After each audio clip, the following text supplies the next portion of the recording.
Today I thought we'd take a look at this Masterverse He-Man figure from the new Eternia line.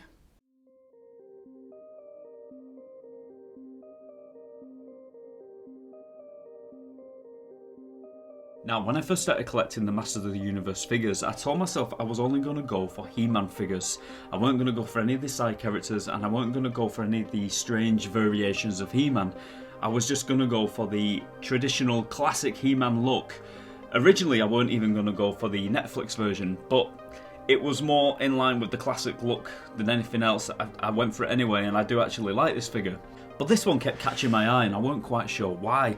There was something appealing about it, there was something very familiar about it. So I did my research and I discovered that this is actually based on the concept art for this original figure. It's based on a figure that they designed before they actually decided to settle on this He-Man figure. I'll put a picture up on the screen of the original concept art for the He-Man figure and the actual figure that they designed themselves. And because of this reason, because this figure is based off that concept design, I had to have it because I think it fits in quite well now. I've got the original classic look He-Man figures here on my shelf, and I've also got this reimagination of the classic concept line. So without further ado, let's crack it open.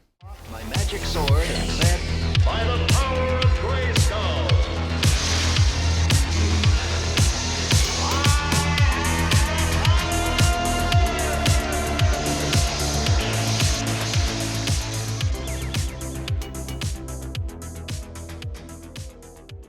So before we look at the actual figure, we're going to have a look at the accessories that came with it, and we have two extra hands, and we have a variant head which looks more like your classic He-Man style, which I quite like that they included that. But I think for me, I'm going to be keeping this head on because it looks more like the prototype that they came out with before they made the first figure, and that is the whole reason why I bought it.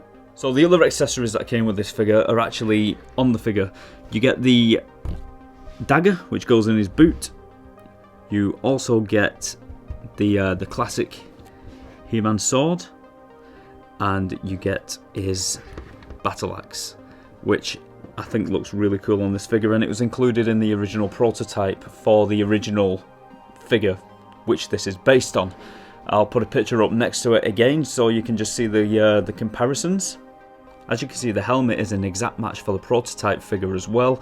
The stones are even the same colour, and they've took a few liberties here and there by adding on these pieces of armour, which obviously enhance the figure and make it look better. So as you can see in the promo image there, this figure has definitely took liberties from that prototype action figure that they designed way back in 1981. The prototype action figure, I believe, was designed without any moving parts. It was just to show Mattel what they could actually do and what they were planning, and then they took that design and they built on it, and then we finally got the He-Man that we know and love today, the action figure that was actually released in, I think it was 1983. And there he is with the alternative head, and I kind of like it. I think it looks quite good, but I am going to display him with this Viking head.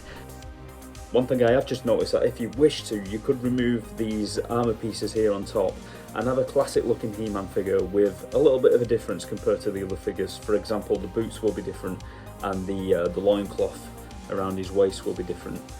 Let's have a go at that now. And there you go, just like that, out of this figure you've got a classic looking He-Man figure. And the details are actually quite different to the other ones out there. The details on the boots, the sculpt is different, the loincloth is different, and the actual harness around his chest is different, including the gauntlets around his wrists as well. They're actually different. I'll just put the other figures next to him so you can actually see how different it actually is. There we go. And you know what? It's actually making me think that I should get another one of these figures so I can have the helmet version with the armor and this version as well, because I think that is a very cool version of He-Man to have in your collection. I actually do like that classic look to it, and now I'm torn over which one I'm going to display. I think I am still going to go for the prototype look, and I might actually see if I can pick another one of these up and display it like this, because I think that looks quite cool. And here he is assembled how he was actually meant to be, and I really do like this figure. I've got to say, it is a beast of a figure.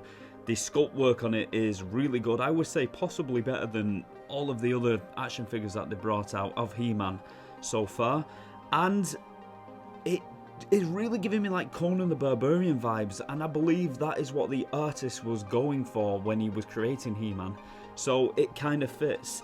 So yeah, I recommend this figure highly. I think it is really good, and I picked it up at a really cheap price because not a lot of people seem to want it for some reason, and if you can get it at a bargain price, I definitely recommend you do.